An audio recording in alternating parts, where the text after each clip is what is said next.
Ladybird Readers, Level 3, Puss in Boots. Many years in the past, an old man lived with his 3 sons. When the father died, he left his sons some presents. He left his mill to the first son, and his donkey to the second son. He left his cat to the third son. The cat's name was Puss, and he could talk. Puss. The third son said, "My brothers can make money with their presents. How can we make some money? Master, get me some boots and a bag," answered Puss. The boy gave Puss some boots and a bag.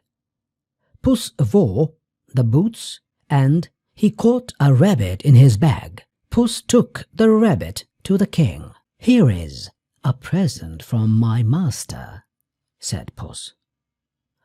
"Thank you, Puss. But who is your master?" asked the king.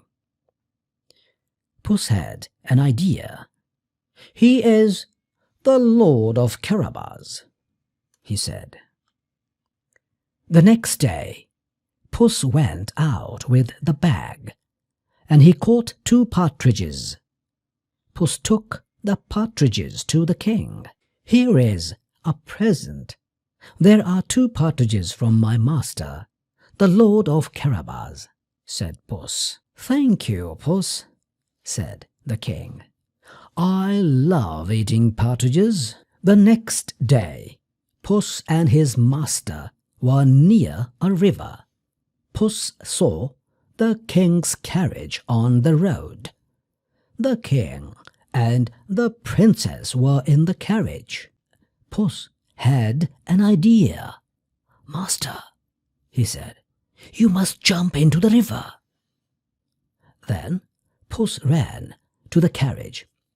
"Help me," said Puss. "My master is in the river." "We must help the Lord of Carabas," said the king. So the king's men helped the boy out of the river. "We must take you home," said the king. He put the boy into his carriage. Puss ran in front of the carriage. He saw some men working. "The king is coming," he said. "Please say that the Lord of Carabas is your master." "Who do you work for?" said the king when he saw the men. "We work for the Lord of Carabas," said the men. The king's carriage left, and Puss spoke to the men. "Who lives in that castle?" he asked. "Our master lives there. He is an ogre," said the men. Puss ran to the castle, and the ogre came to the door. "Can I come in?" Puss asked. "Come in," said the ogre, because he wanted to eat Puss. "Can ogres do magic?" Puss asked. "Of course. Look," said the ogre, and he changed into a lion. "Is that your best magic?" said Puss. "Can you change into a mouse?" The ogre changed into a mouse. Puss jumped onto the mouse and ate it.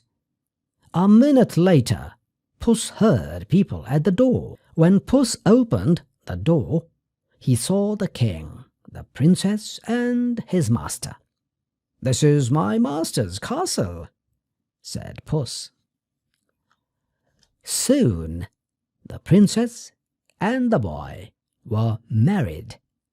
They lived together in the castle. The boy, the princess, the king, and Puss in Boots lived happily for many years.